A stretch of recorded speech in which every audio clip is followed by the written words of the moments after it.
Hello बच्चों, आइए solve करते हैं एक्सरसाइज 1.1 का क्वेश्चन नंबर 2। क्वेश्चन दिया है so that the relation R in the set R of real numbers define as R is equals to a comma b such that a less than equals to b square is neither reflexive nor symmetric nor transitive. तो बच्चों simply question में बोला है कि एक set है हमारे पास real number का और एक रिलेशन दिया है आर, जहां पर रिलेशन है बच्चों ए लेस देन बी स्क्वायर। अब हमको बताना है कि ये जो रिलेशन आर है रियल नंबर सेट के लिए ना तो रिफ्लेक्सिव है, ना ही सिमेट्रिक है और ना ही ट्रांजिटिव है। तो आइए बच्चों क्वेश्चन को सोल्व करते हैं। सबसे पहले हमको दिया है बच्चों set of real number.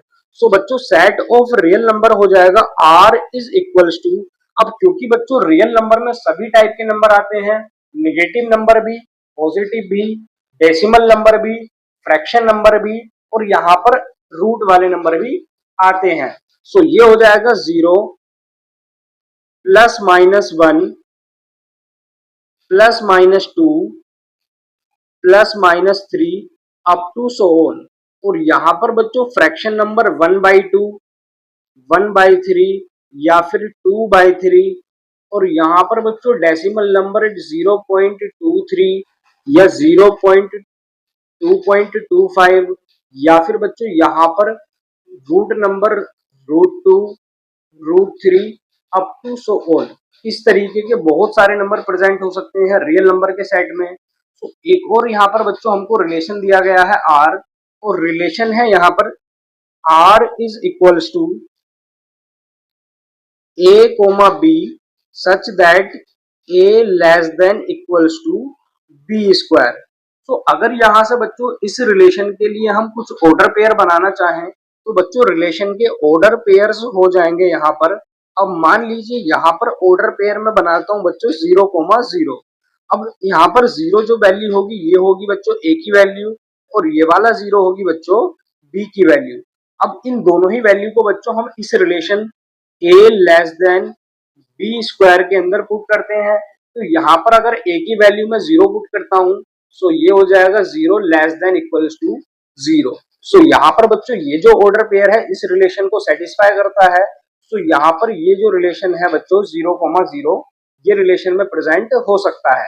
Same यहाँ पर अगर मैं लिखूं बच्चों 1,1 और इस वैल्यू को भी मैं पुट करूं बच्चों ए की जगह पर, सो ये हो जाएगा ए लेस देन इक्वल्स टू 1 का स्क्वायर। सो ये हो जाएगा बच्चों 1 लेस देन इक्वल्स टू 1। अब क्योंकि यहाँ पर 1 और 1 तो आपस में इक्वल हो सकते हैं, सो इसीलिए बच्चों ये वाला पेयर भी आर के अंदर प्रेजेंट हो सकता है। सेम यहाँ पर 2,2 और 3,3 भी बच्चों इस रिलेशन आर के अंदर प्रेजेंट हो सकते हैं।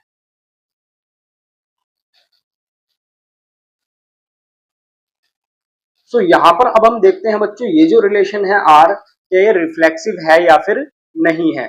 सो फर्स्ट पॉइंट है बच्चों रिफ्लेक्सिव।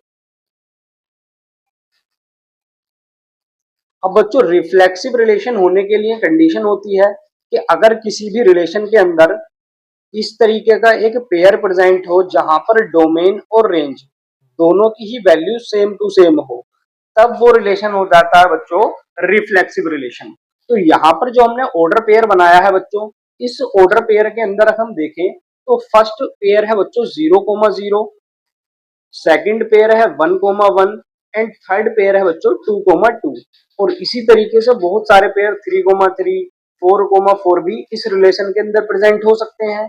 तो यहाँ पर अगर हम लिखें यहाँ पर, सो ये हो जाएगा बच्चों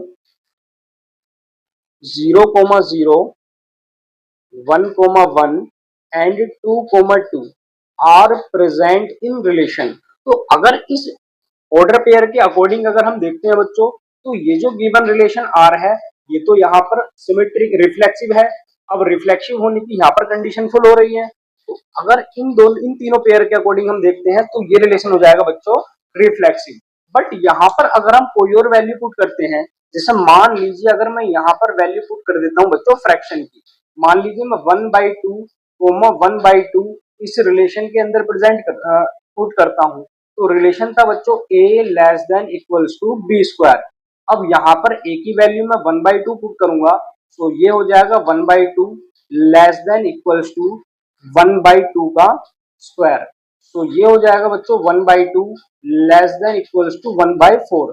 अब यहाँ पर अगर हम देखें तो ये जो फ्रैक्शन है 1/2, ये बच्चों बड़ा होगा यहाँ पर 1/4 से। तो यहाँ पर ये जो ऑर्डर पेयर था 1/2, 1/2 इस रिलेशन को सेटिस्फाई नहीं करता है।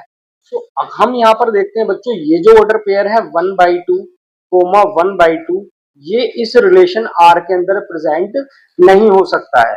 और इसके जैसे बहुत सारे यहाँ पर फ्रैक्शन वैल्यू हो सकती हैं जो कि इस रिलेशन के अंदर प्रेजेंट नहीं होंगी। तो इसीलिए हम कह सकते हैं बच्चों, this relation R is not reflexive. तो हम कह सकते हैं therefore relation R is not reflexive. तो ये रिलेशन हो जाएगा बच्चों नॉट रिफ्लेक्सिव। आइए इसका सेकंड पार्ट करते हैं बच्चों, सिमेट्रिक रिलेशन।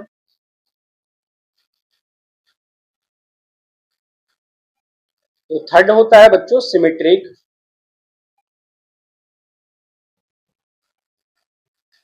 तो बच्चों सिमेट्रिक रिलेशन होने के लिए कंडीशन होती है कि अगर किसी रिलेशन के अंदर इस टाइप का ऑर्डर पेयर प्रेजेंट हो, जैसे यहाँ पर प्रेजेंट है a कोमा बी, अगर ये a कोमा बी इस रिलेशन R के अंदर प्रेजेंट है, देन इसका उल्टा b comma a b relation के अंदर प्रेजेंट होना चाहिए। तो बच्चों रिलेशन हमको दिया गया था, रिलेशन था a less than equals to b square.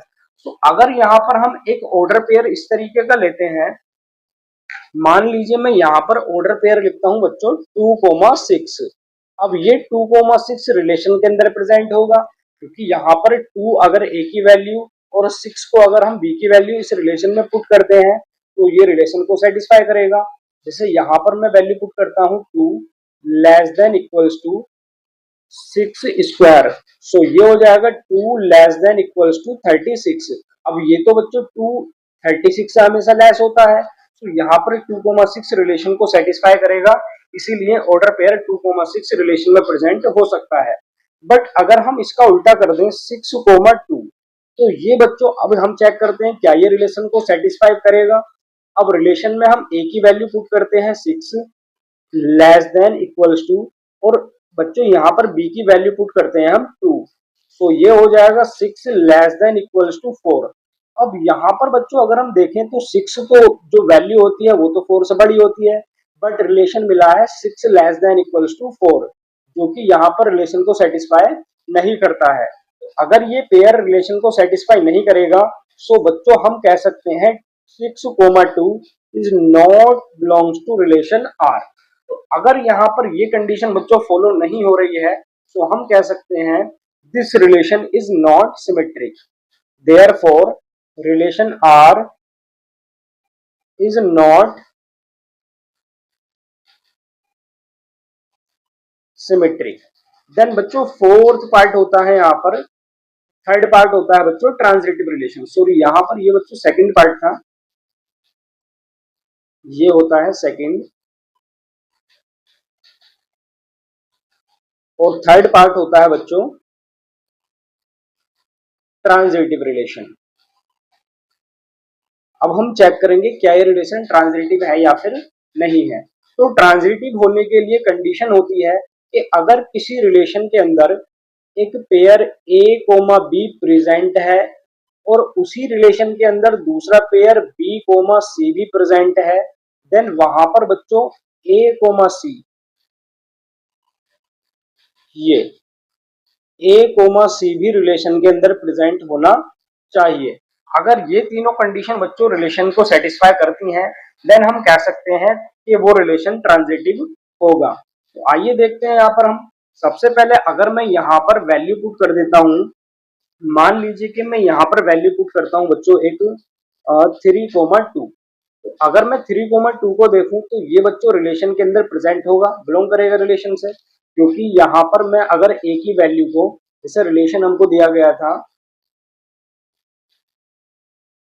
Relation हमको दिया गया था a less than equals to b square. तो अगर मैं a की वैल्यू 3 और b की वैल्यू 2 रिलेशन में पुट कर देता हूं, सो ये हो जाएगा 3 less than equals to 2 square. तो ये हो जाएगा 3 लेस देन इक्वल्स टू 4, जो कि यहाँ पर रिलेशन को सेटिस्फाई करता है। सो बच्चों 3,2 रिलेशन आर के अंदर प्रेजेंट होगा।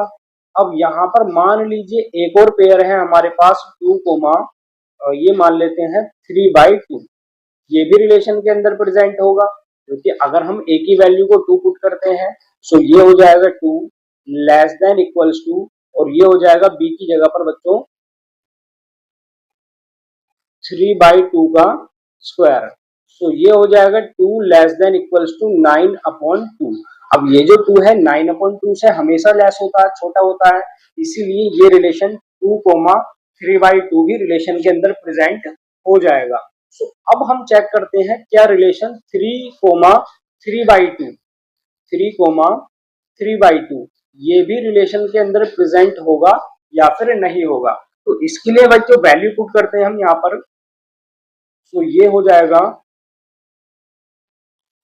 अगर हम a की वैल्यू 3 और b की वैल्यू 3/2 रिलेशन के अंदर पुट करते हैं, सो ये हो जाएगा 3 लेस देन इक्वल्स टू 3/2 का स्क्वायर। सो ये हो जाएगा 3 लेस देन इक्वल्स टू 9/4। सो ये हो जाएगा बच्चों 3 लेस देन इक्वल्स टू 9/4। और ये जो बच्चों 3 है 9/4 को अगर हम सोल्व करते हैं तो ये हो जाएगा 4 2 8 2 पॉइंट समथिंग। तो यहाँ पर ये जो वैल्यू आएगी बच्चों 3, ये वाली वैल्यू बड़ी होगी 9/4 से, जो कि रिलेशन को सेटिस्फाई नहीं करता है। तो यहाँ पर हम कह सकते हैं 3,3/2 is not present in relation R. तो अगर ये बच्चों रिलेशन के अंदर प्रेजेंट नहीं है तो यहाँ पर ट्रांजिटिव रिलेशन के लिए कंडीशन फॉलो नहीं हो रही है। सो यहां से हम कह सकते हैं this relation R is not transitive. तो ये बच्चों यहाँ पर प्रूफ कर दिया हमने कि जो रिलेशन आर था ये ना तो सिमेट्रिक है और ना ही रिफ्लेक्सिव है और ना ही ट्रांजिटिव है। आई होप आपको ये क्वेश्चन अच्छे से क्लियर हो गया होगा। अगर आपको क्वेश्चन अच्छा लगा है तो इस वीडियो को ज्यादा से ज्यादा लाइक करें, शेयर कर दें अपने फ्रेंड्स के साथ और चैनल को कर लें सब्सक्राइब।